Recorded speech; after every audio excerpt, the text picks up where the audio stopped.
Purvanchal university ఇది కేవలం university కాదు, మీ సక్సెస్ స్టోరీకి చిరునామా.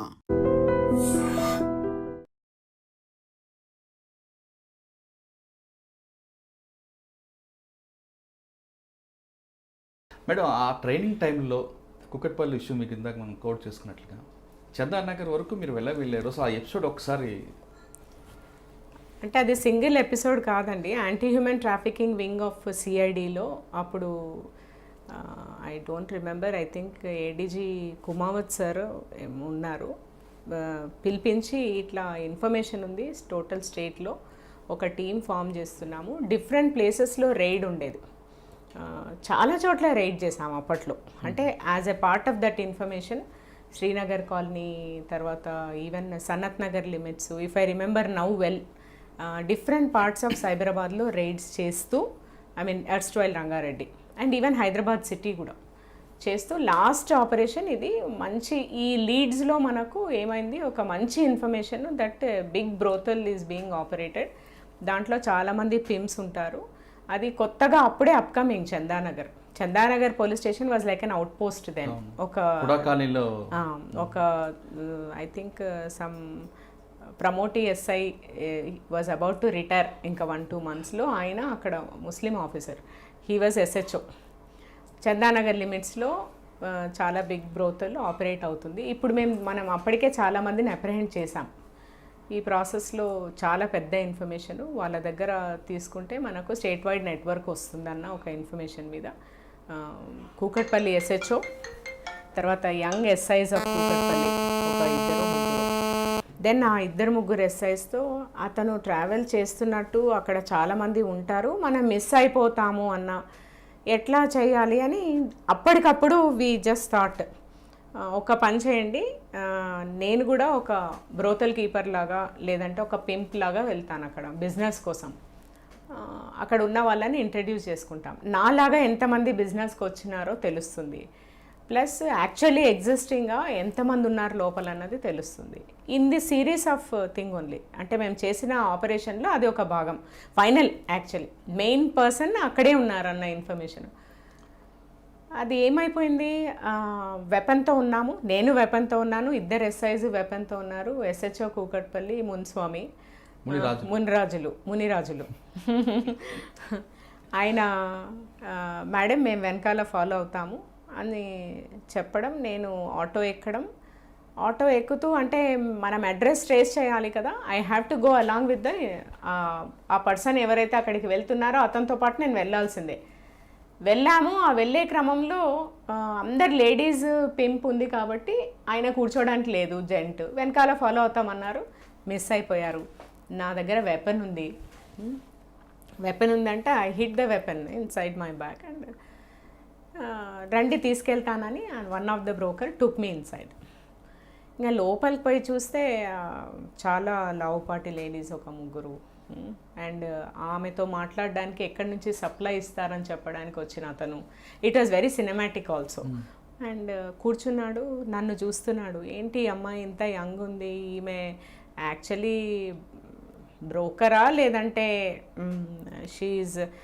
హీ టెస్టెడ్ మీ కార్డ్ ఇవ్వండి అన్నాడు. నాకు కార్డ్ లేదు, నేను కార్డ్ మీద ఆపరేట్ చేయను, తెలుస్తుంది పోలీస్కి అని చెప్పాను. ఆయనకు ఒక రకమైన కాన్ఫిడెన్స్ వచ్చింది, నా కార్డ్ ఇది అని ఇచ్చి మీరు ఎక్కడెక్కడ ఆపరేట్ చేస్తారు అంటే మొత్తం ఎంటైర్ హైదరాబాద్ ఆపరేట్ చేస్తాము అన్నాను. మరి మీరు నాతో పాటు ఒక ప్లేస్కి వస్తారా అని అన్నాడు. దెన్ ఆ లేడీ వచ్చింది, ఒక 10-5 మెంబర్స్ని అట్లా ఇంట్రడ్యూస్ చేయడం జరిగింది, ఉన్నారని చెప్పింది ఇన్ఫర్మేషన్, అండ్ వాళ్ళు మాట్లాడుకున్నారు. అంటే మీరు ఆర్గనైజర్ రూపంలో వెళ్ళారు? వన్ ఆఫ్ ద ఆర్గనైజర్స్ నేను కూడా, ఎందుకంటే అక్కడ ఉన్నది ఒక ఆర్గనైజరే, వచ్చిన అతను broker who supplies to the organiser. ఇంకా బయటకు వచ్చిన తర్వాత, లేదు మీరు ఇప్పుడు నాతో రండి, మనం అక్కడికి వెళ్దాము, మీరు మీ పాయింట్కి అని చెప్పాడు. లొకేషన్ ఐడెంటిఫై కోసం వెళ్ళారు మీరు అంతే? లొకేషన్ ఐడెంటిఫికేషన్ ప్లస్ ఎంతమంది ఆపరేట్ చేస్తున్నారు, వాళ్ళు ఎంత ఇంపార్టెంటో కూడా మనకు తెలియాలి కదా లోపల ఉన్న వాళ్ళు.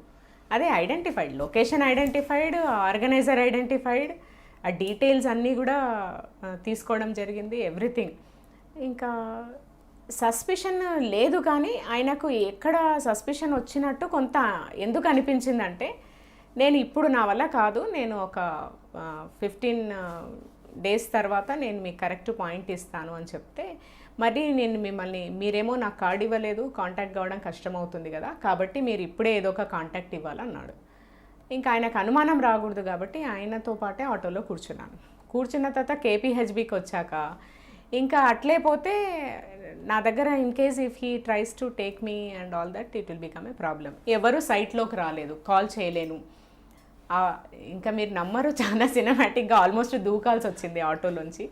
దూకిపోయి ఒక్కటే చెప్పాను, 2 నిమిషాలు నేను ఫోన్ చేసుకొని వస్తాను, ఎందుకంటే నా దగ్గర ఫోన్ క్యారీ చేయను కాబట్టి నేను ఫోన్ చేసుకుంటాను అని, మీరు జస్ట్ 2 minutes వెయిట్ చేయండి అని వెళ్ళి ఫోన్ కాల్ చేసి వాళ్ళందరూ అక్కడికి వచ్చేసారు. He was apprehended of course.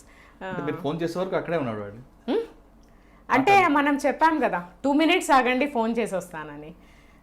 Then ఆ రోజు ఇన్ కేస్ మిస్ అయి ఉంటే he would have taken in an auto and weapon మన దగ్గర ఉంది. And he was a big operator only, of course later arrested and all that.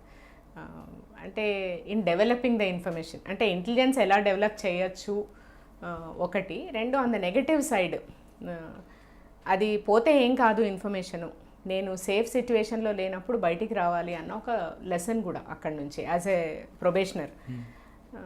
లక్కీగా అప్పుడు కొంచెం మైండ్ పనిచేయడము, నేను ఒక 2 minutes మాట్లాడుకుంటానంటే అతను నమ్మగలగడం, నమ్మించేట్టు బిహేవ్ చేసినందుకు ఇట్ వాజ్ ఓకే.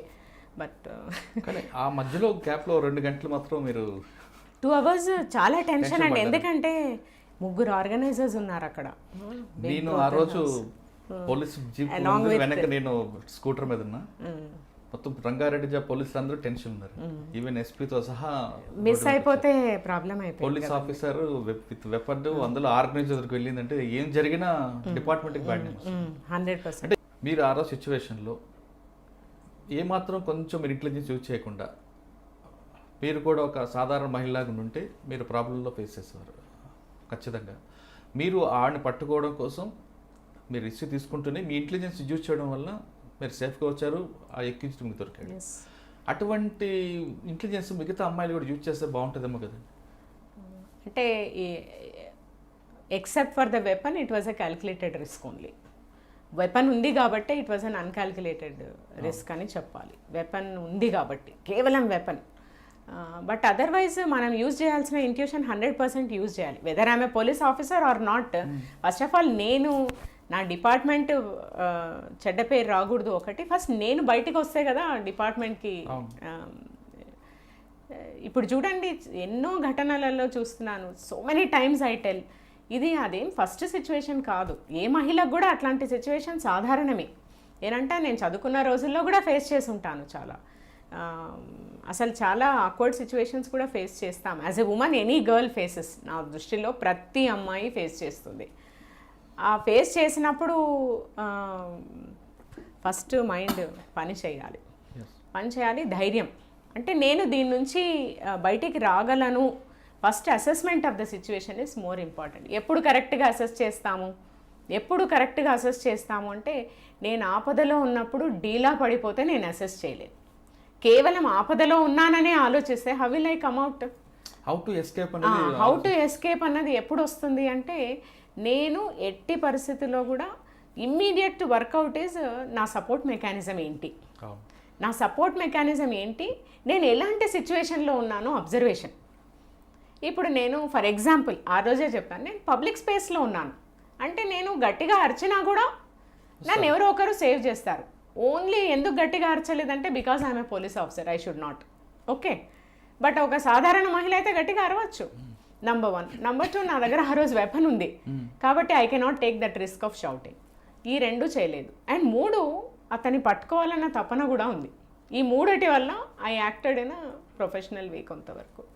బట్ చూడండి చాలా సింపుల్, అట్లాంటి సిచ్యువేషన్ వచ్చింది ఆ రోజుల్లో, అంటే 2004-03 ఆ రోజుల్లో నువ్వు అరిచాను. ఇప్పుడు అరవాల్సిన పని కూడా లేదు. కనీసం నేను చదువుకున్న యువతిగానో చదువుకోని యువతిగానో ఇంటర్నెట్తో ఫోన్ యూజ్ చేసే ప్రతి మహిళ కూడా కనీసం నా దగ్గర నంబర్స్ ఏంటి, లేకపోతే 100కి డయల్ చేయొచ్చు. నా దగ్గర నేను ఎప్పటికీ ఒక హాకై లాంటి app, any safety app, especially Hawkeye, so easy to use, నేను పెట్టుకుంటే జస్ట్ నా phone utilization in a particular mode, even in an off mode, flight mode also operate అవుతుంది అన్న స్ఫురణ మహిళలకే కాదు అందరికీ రావాలి. ఇప్పుడు నేను you may protect me some time, self defence ఇదంతా second stage, but first is I should have sense of using, ఎవరిని నేను యూజ్ చేసుకోగలను ఒకటి, నా ఫస్ట్ నా సిచ్యువేషన్ అసెస్ చేసుకోవడము, ఆ సిచ్యువేషన్కి తగ్గట్టుగా ఎవరిని వాడుకోవచ్చు, నా మైండ్ ఎలా పనిచేయచ్చు, నేను ఎవరిని ఇమ్మీడియట్గా వాడుకోవచ్చు. ఇది రావాలి. ఇది రాకపోవడానికి కారణము నేను అనుకోవడము మనం అమ్మాయిలను పెంచే విధానం very ప్రొటెక్టివ్లీ.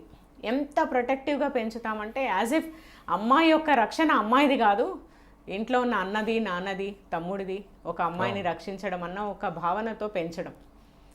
Number 1. Number 2, gender equality. అంటే నీవు కొన్ని విషయాలు నువ్వు ట్యాకిల్ చేసుకోలేవు అన్న ఒక భావనతోనే అమ్మాయిలని పెంచుతాం.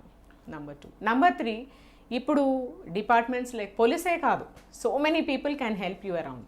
ఈవెన్ పక్క మనిషి ఒక అమ్మాయి ఆపదలో ఉంది అని తెలిసినప్పుడు నాకు ఆ అమ్మాయిని, నాకు సంబంధించిన అమ్మాయి కాదు కాబట్టి నేను టచ్ చేయకూడదు ఈ అమ్మాయిని, సాధ్యమైతే నేను హెల్ప్ చేయాలి, లేదు అంటే నేను అనవసరంగా మెడల్ చేయకూడదు అమ్మాయితో అన్న ఒక స్ఫురణ వచ్చే విధంగా లీగల్ ఎన్ఫోర్స్మెంట్ కావచ్చు, లేదంటే different stakeholders in the society function చేయాలి. ఇప్పుడు మీరే ఉన్నారు, మీ డాటరు, మీ wife is different, but any other girl is like that only, as long as that girl anyway doesn't ఏమంటారు, any other girl is like them. ఇప్పుడు వాళ్ళకి ఆపద వచ్చినప్పుడు మీరు ఏ రకమైన ఇది చేయడానికి ప్రయత్నిస్తారో, ఏ అమ్మాయికి వచ్చినా కూడా నేను చేయొచ్చు, నాకు బాధ్యత ఉంది అని మీరు భావించడం అట్ లార్జ్ సొసైటీని ఒక ఆర్డర్లో పెడుతుంది. ఆ ఆర్డర్లో పెట్టాలంటే నేను అనుకోవడం, 1 అమ్మాయిని పెంచే విధానము, 2 అబ్బాయిలను పెంచే విధానము, 3 మనకు ఏమేమి సంస్థలు కానీ లేకపోతే ఎంటిటీస్ కానీ లేకపోతే విధానాలు కానీ మనకు హెల్ప్కి రీచ్ కావడానికి ఉన్నాయో, స్కూల్ స్టేజ్ నుండి from 0 we have to make them understand.